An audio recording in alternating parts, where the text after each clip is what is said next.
The night I came up with the idea of before I go to sleep, I read about an experiment of quitting phone screens or any kind of screen 30 minutes, at least 30 minutes before you go to sleep, in order to improve your sleep quality and also like your eyes health. And since the pandemic, I started having problems with sleeping, especially because of my routine. Everyone was like locked down and shit. So that's why I started like finding ways to sleep better. And when I read this about the phones and the screens, I decided to try it out. But the thing is that leaving myself alone with just my thoughts, that was like a little bit scary and also a little bit dangerous, at least for me, because when you're not distracted, when you're like me and not being distracted, you're also like start thinking about lots of shit that you don't want to think about. So the first night was literally the last night I tried this experiment.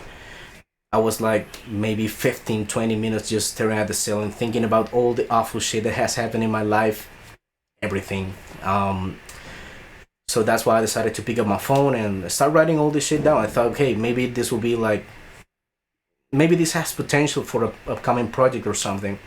I wanted to do my first EP about something personal, but I didn't want it to do like the classic route, heartbreaking or something like that. I was already writing a project about it. So I thought that maybe an EP that represents my anxiety and those like episodes of depression that I had alongside my life could be more like, maybe more realistic to me for my first EP, because I didn't want it to make like something just, yeah, a bunch of tracks and that's it with their name. I wanted to do something more conceptual. I wanted to show the world that I am a conceptual artist and also that I can do something more cohesive. But that's why I decided to use all those thoughts that I had that night and start doing something better. So at the time I was listening to a lot of music from Sampha.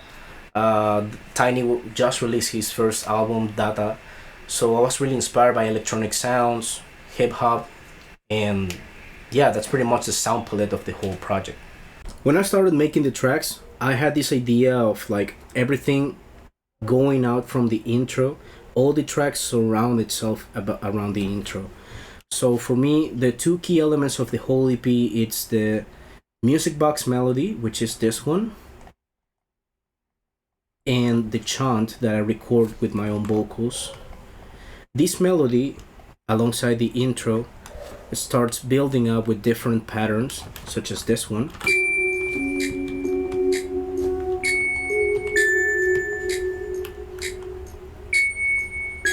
Then we have this other one.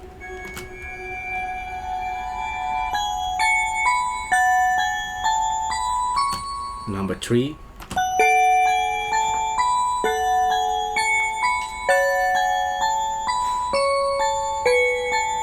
This melody, it's always sounding in all the tracks.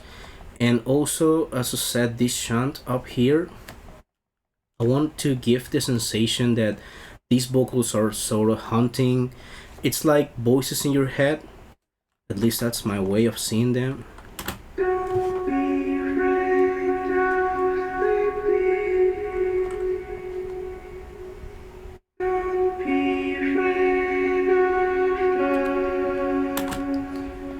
So all together sounds like this.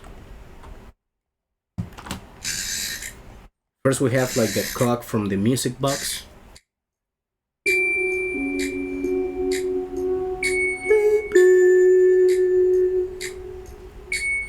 Don't be afraid of dark. So when it's getting close to the end of the intro, I have a transition between the intro and the first track, which is Lost in the Shadows.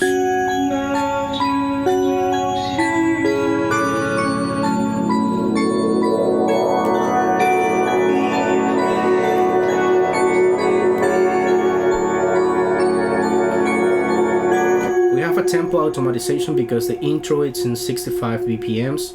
In all the tracks, all the 3 tracks, Lost in the Shadows, Protect, The Ghost, and Whisper Philosopher, are at 75.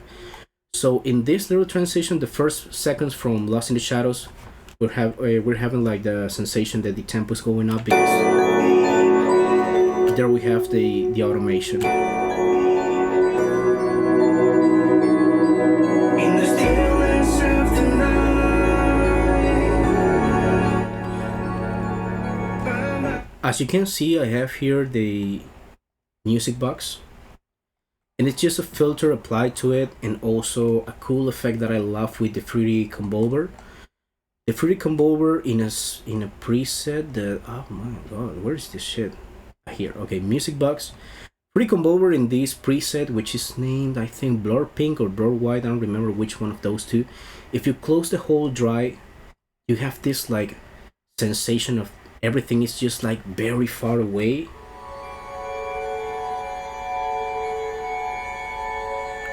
It feels dreamy, the texture that it gives to the sound. That's why I decided to put it in that part.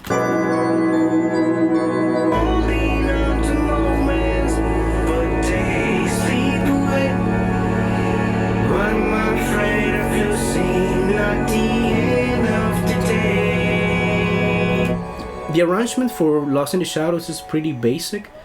At first, I didn't want it to be like too electronic.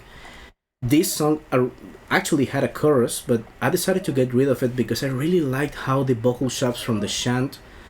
I made some vocal chops with the chant of the intro, and they sound so amazing.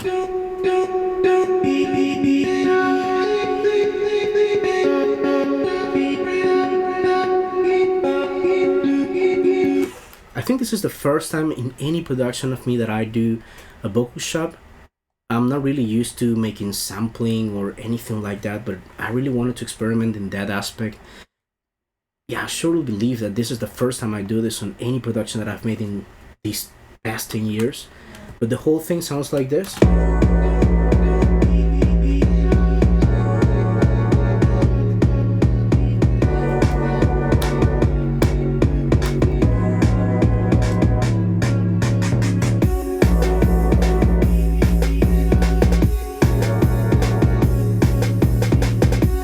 As I said previously, when I was making DCP, I was listening to a lot of Sampha and James Blake, and I really loved how the style of James Blake, his electronic pop music, it's just so amazing, and the way he combines textures and does everything with his production is just amazing.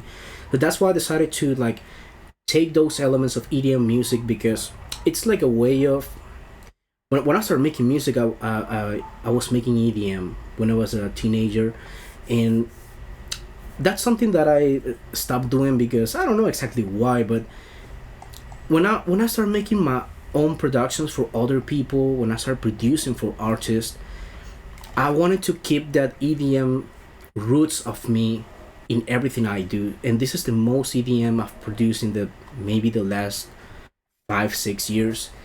So combining my R&B performance and also the electronic music that I was listening at the time, like people like James Blake, and also the textures that Sampha used to make in his music, it's just amazing to me how I decided to inspire myself in those two producers and artists. So here in this part we have like a build up. Sessions, a fleeting touch. In these words of impermanence, it's all just a glow. But I'm haunted by the question.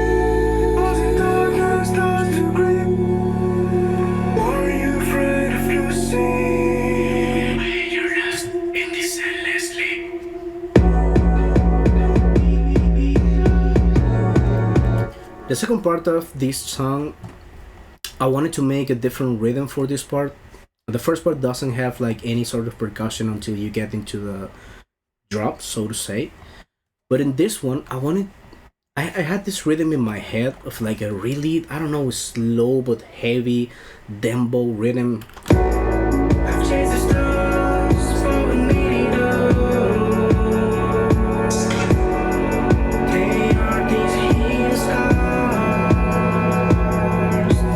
Freedom for someone for you was mine. Shadows will never alone in my head. Through the depths of the soul. Because it's only what I really love how these elements combine with all the sensation, the general atmosphere.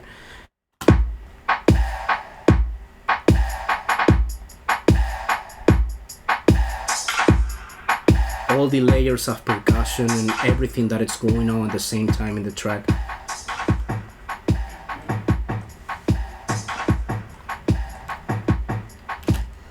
it's something that I really love. I think this is my favorite part of this song. So now for the transition between Lost in the Shadows and Predator of the Ghost, I have this effect of the track is like melting down into Predator of the Ghost, slowly getting the tempo of the track down, as in this automatization clip.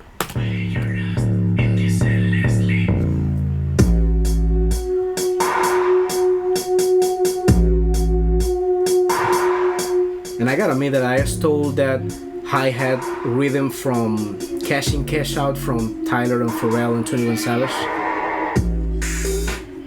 I wanted Predator of the Ghost to be like a track, like I wanted it to have like sound effects, like if you haven't like ghost up in your head or something like that.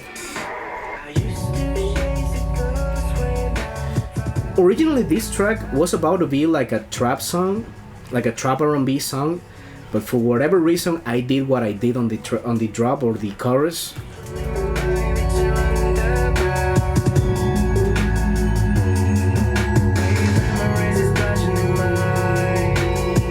Some cool effects that I did here, for example, is this little thing here, which is I don't even know where I lead chart, I don't know.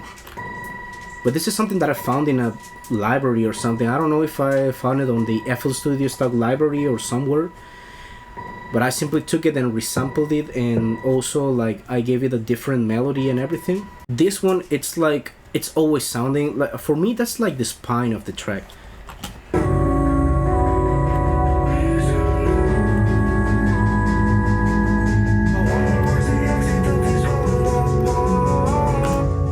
The drop or the chorus of this track, I really love it.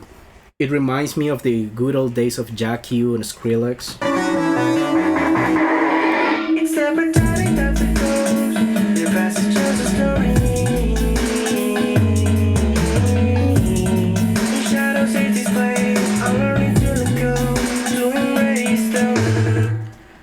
I really love the 808 pattern of this track.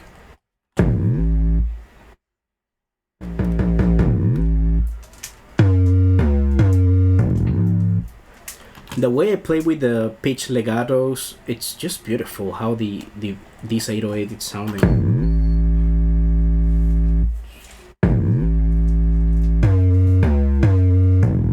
Ooh, my cute dog. I really love how this track, like, I don't know, the 808 of this track is just my favorite part of everything. The second chorus is my favorite one because I have this little dembow, or well, it's not a dembow exactly, it's the Moombahton little bit here.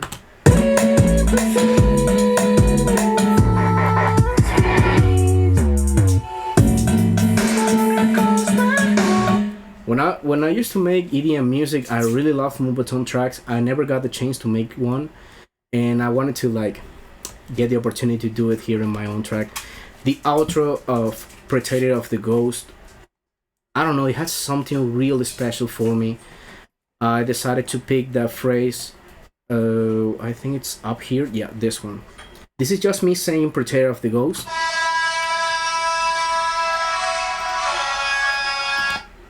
But I put it here on the time warp tool from FL Studio New Time.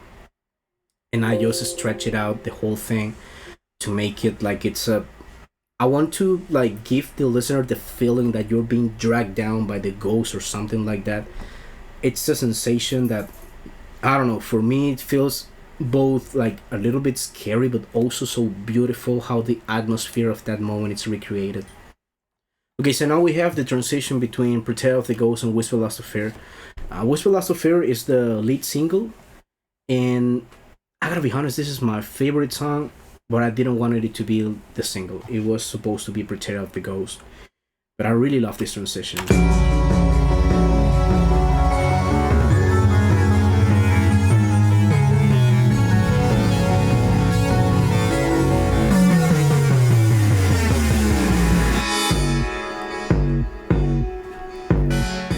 It's so flawless to me. It's just amazing how Whisper Last Affair like transitions between Predator of the Ghost.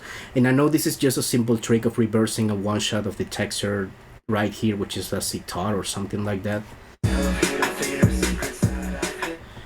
But in any case, this part, it's my favorite of the whole EP. And I wanted to do something like Kanye did on I Am a God with the bass, something like this.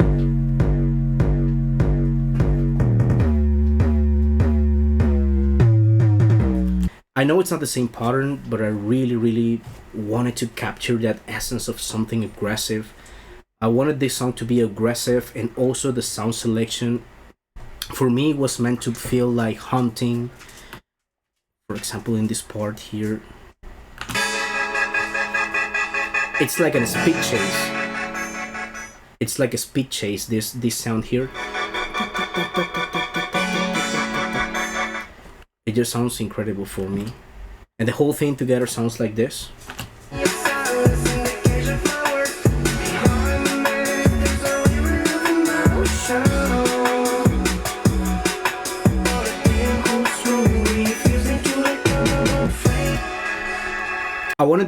I wanted Whisper Last of Fear to be an DMB track, a drum and bass, but I don't know. I really don't plan my tracks like that. I just go with the flow, and whatever happens, happens. But the groove that generates this percussion, the hi hats, the percussion here, the snares, the kick,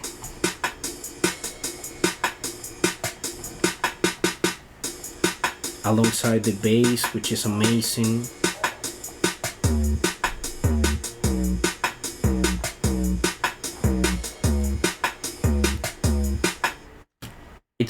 It's incredible for me.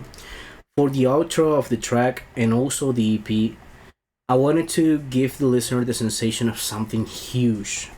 So that's why I recorded myself like 12 times, making different voices and different tones, different ways I close my nose and talk like this. And I did a lot of things in order to recreate many voices of me and do something like this.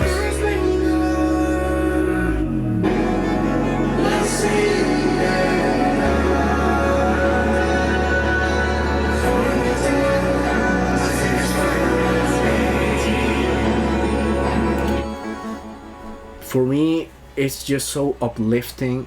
I wanted to give the listener the sensation that these things that doesn't let me sleep well, someday they will disappear or they will be resolved in any way.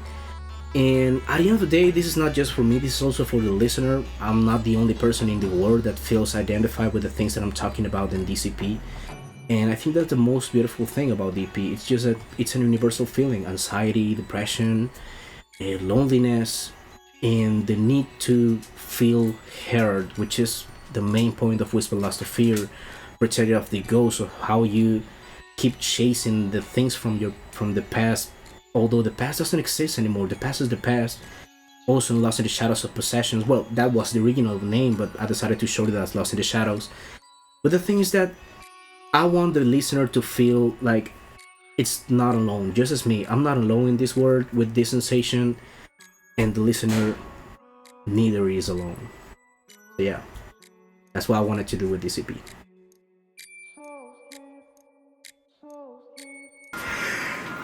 He's not pretending of ghosts. The past is just a story.